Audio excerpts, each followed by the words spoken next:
Bien, sabemos que la proliferación vitroretiniana es la causa más frecuente de fracaso en la cirugía del desprendimiento de retina y que la recurrencia es entre el 5 y el 10%. Las membranas inmaduras en esta patología muchas veces no son visibles, ya que tienen un componente muy bajo de colágeno y son transparentes.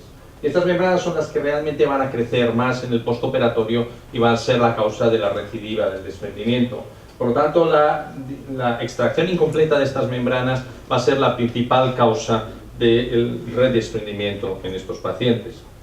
Sabemos que hay un colorante vital, que es el azul tripán, que tiene una gran afinidad por tejidos con una gran capacidad metabólica, con una gran capacidad de proliferación celular y que tiñen los núcleos de las células dañadas, pero también pueden teñir el colágeno, como podéis observar en esta membrana, con las células, con los núcleos teñidos y también el colágeno. La mejor visibilidad y delineación de estas membranas durante la cirugía nos permitirá una extracción más completa y por lo tanto una mayor tasa de reaplicación de la retina.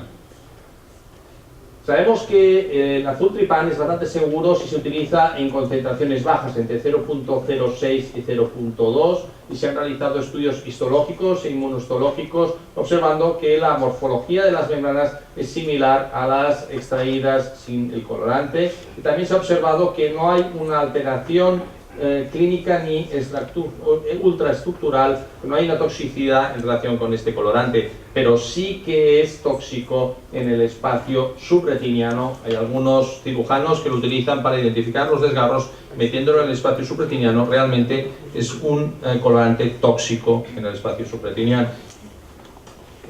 Sabemos por otro lado que el perfluorocarbono abre el túnel posterior exponiendo las áreas de proliferación, y si existe una atracción persistente lo que haremos será disecar las membranas. Estabiliza la retina durante el pelado de las mismas, actuando como una segunda mano, aguantando la retina, y después de la disección la retina va a aplanarse bajo el perfluorocarbono. Cuando ya está disecada totalmente la proliferación posterior, añadimos perfluorocarbono para estabilizar los desgarros periféricos.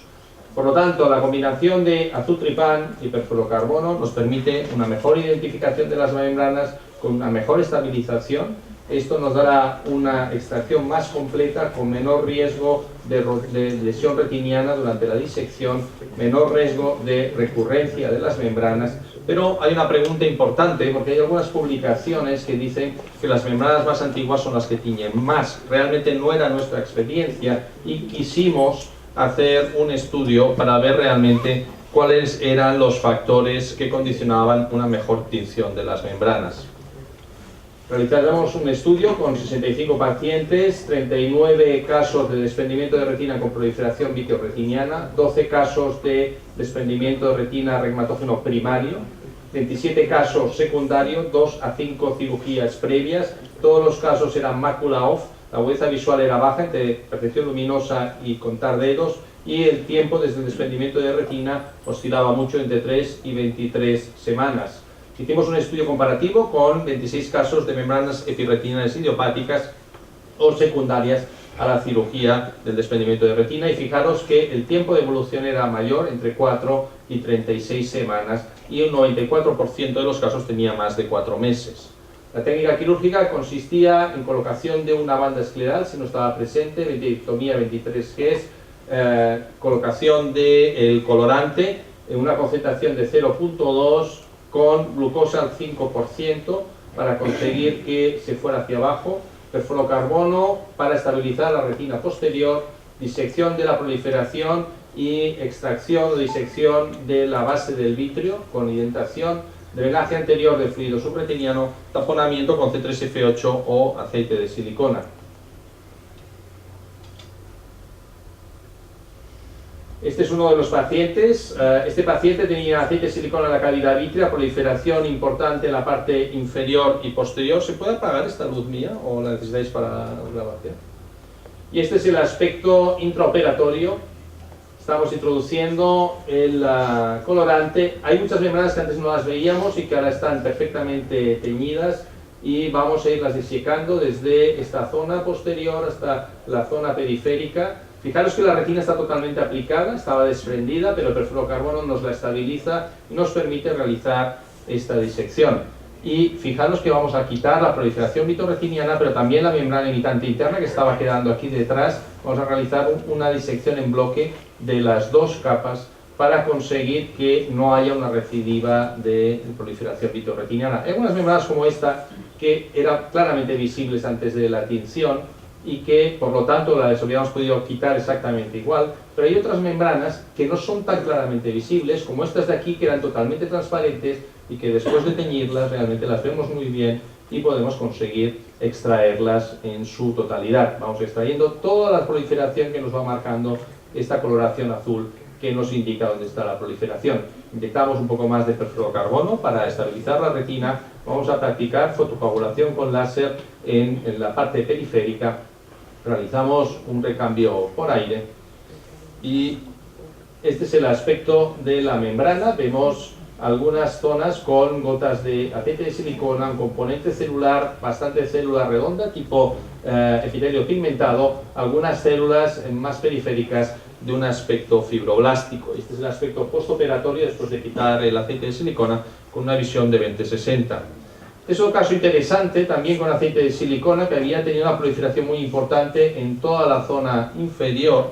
Vamos a realizar la cirugía, vamos a teñir, teñimos desde la periferia hasta la parte posterior y vemos cómo queda perfectamente teñida toda la proliferación. Realizamos la disección en bloque de la membrana limitante y de la proliferación epirretiniana. Fijaros que aquí hay una gran contracción. La retina posterior estaba bastante estable y por lo tanto no utilizamos perfluoro en este momento, pero cuando nos íbamos más a la periferia veíamos que la retina estaba más móvil y utilizamos perfluorocarbono para que nos mantuviera la retina. Veis que aquí estamos traccionando, pero el perfluorocarbono mantiene la retina en su sitio y nos permite extirpar perfectamente la proliferación vitroretiniana. En esta parte más periférica realmente las membranas estaban muy adheridas. Realizamos una técnica bimanual con pinzas y tijeras para poder extirpar totalmente la proliferación. Vemos aquí una membrana que tenía poca tinción asociada a las otras que se teñían bien, pero vemos que todavía la base del vitro está muy contraída. Vamos a realizar diatermia y posteriormente una retinotomía posterior, y con el perfluorocarbono sobrepasamos la zona de la retinotomía. La retina posterior ya está aplicada, realizamos láser a nivel del límite de la retinotomía, un recambio fluido-aire y posteriormente vamos a introducir aceite de silicona. Esta membrana tiene una configuración un poco diferente a la anterior. Las células que tienen más aspecto fibroblástico son las del centro, las de periferia tienen pigmento y tienen una forma más tipo epitelioide.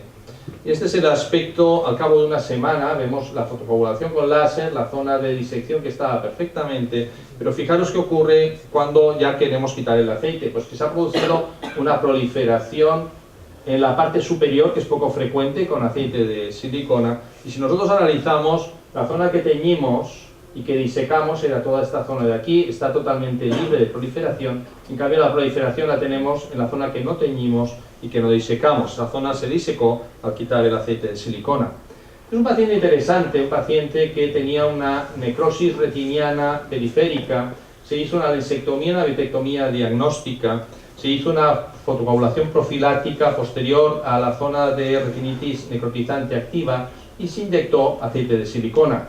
Este paciente tuvo una PCR positiva para toxoplasma, pero lo que vimos en el postoperatorio es que se produjo una gran retinoptisis en el área macular con desprendimiento de retina traccional por esta proliferación tremenda que había a nivel de las arcadas vasculares, con un desprendimiento de retina claro y una disminución de visión del paciente. Realizamos una cirugía con 23 Gs, con una luz accesoria.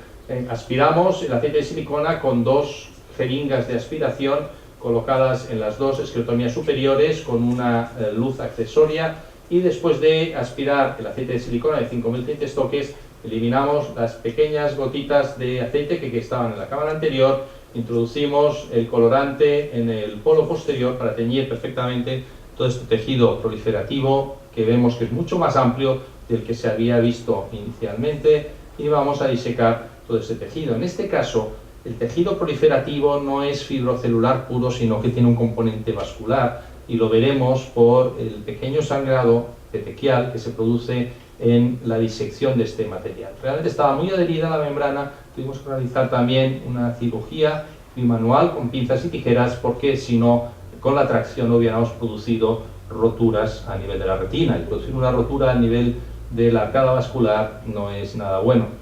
Vamos a ir disecando el tejido hasta llegar a esta zona de fibrosis periférica, que no la vamos a tocar porque eso es imposible de disecar. Vemos estas pequeñas petequias que se producen con la disección, sobre todo a nivel de las arcadas vasculares, que es donde estaban los pequeños vasos que nutrían también esta proliferación fibrovascular. Y fijaros que estas son membranas azules de color, perfectamente teñidas, no solamente las de las arcadas, sino que veréis también en otras zonas también existían membranas. Vemos un discreto brillo, que son las pequeñas burbujas de aceite de silicona que están adheridas a la proliferación. Es una cirugía con paciencia, vamos disecando todo el tejido proliferativo hasta conseguir liberar totalmente la tracción, sobre todo a nivel de la vía macular. Aquí acabamos de eliminar un poco más el tejido proliferativo, toda esta zona, pero esto que está tan fibrótico, tan contraído, no lo vamos a tocar. Realizamos un recambio fluido-aire e introduciremos también aceite de silicona a nivel de la cavidad. Pero fijaros qué ocurre en este paciente. Inicialmente estaba muy bien, se ven las burbujas todavía en el aceite de silicona. Esto está tomado 48 horas después de la cirugía, pero volvemos a tener una reproliferación a nivel de la mácula, porque aquí no habíamos quitado la membrana limitante interna, y fijaros este tejido proliferativo, que es este tejido blanquecino, grueso, que observamos encima de la retina, de la membrana limitante interna. Volvemos a extraer el aceite de silicona otra vez y volveremos a teñir otra vez la proliferación en esta zona, ahora sí ya eliminando en bloque la membrana limitante interna y la proliferación. Se ve de un color raro, realmente no es el color real, es más azul, esto no es verde, es azul, y vamos eliminando progresivamente tanto la limitante interna como la membrana epirretiniana que se ha producido. En este caso ya no realizamos un recambio por aceite de silicona, solamente vamos a meter aire en la cavidad vítrea, y este es el aspecto postoperatorio con la retina totalmente aplicada, y la visión final no era tan mala, 20-100, que es una visión aceptable en un ojo que ha sufrido tanto. Este es el aspecto preoperatorio, este es el aspecto postoperatorio con el mismo corte. Este es el aspecto de la membrana, observamos algunas células de tipo macrofágico, algunas zonas con pigmento, células redondeadas y también células de aspecto fibroblástico. Y comparando la serie de la proliferación vitreoretiniana con la serie de membranas idiopáticas, realmente las idiopáticas son mucho más frecuentes sin pigmento y con poca celularidad, el 81%, cosa que no era tan frecuente en la PVR, pero en la PVR sobre todo es importante mayor cantidad de células, mayor cantidad de pigmento, son el tipo B y el tipo C. Y se ve un poco la diferencia, aquí hay poca celularidad que mucha celularidad, dependiendo si son epirretinianas o con PVR. La azul-tripán tiñó tanto la matriz extracelular, el colágeno, como las células, tanto las células de un aspecto más epitelioideo como células de aspecto más fibroblástico, y realmente el componente celular estaba inversamente relacionado al tiempo de evolución. Casi todas las membranas tiñeron, tanto las epirretinianas como las de la PVR. No había una relación directa de tinción con el tiempo de evolución, es decir, que lo que se ha publicado no es cierto. No tenemos unas membranas residuales en la zona teñida sin recurrencia de PVR o membrana epirretiniana. La visión final oscilaba mucho entre 20-400 y 20-40, y la reaplicación de la retina al final era de un 100%. Las membranas inmaduras, al revés de lo que se ha dicho, tiñen bien y es la mejor manera para identificarlas. No hay signos clínicos ni histológicos que demuestren toxicidad relacionada con el azul-tripán.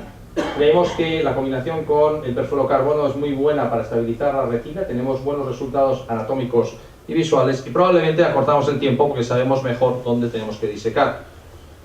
Creemos que es importante disecar también la membrana limitante interna en estos pacientes para disminuir el riesgo de proliferación epirretiniana, tal como han demostrado muchos artículos, y también otros artículos han demostrado que cuando se diseca la limitante interna hay células adheridas en la superficie que pueden proliferar en el futuro. Por lo tanto es bueno quitar la limitante interna, y probablemente en algunos casos es bueno combinar el azul-tripán con el azul brillante, que es un colorante que sabéis que tiñe mejor la membrana limitante interna, y si no se consigue realizar una buena tinción con el azul-tripán o no hemos hecho una disección en bloque, es mejor realizar los dos colorantes. Como conclusión diremos que el perfluorocarbono y el azul tripán es útil en el tratamiento quirúrgico de la proliferación vitorretiniana, que creemos que se consigue una más completa y más segura extracción de las membranas, con menor riesgo de recidiva de la proliferación. No hay un signo claro entre la madurez de las membranas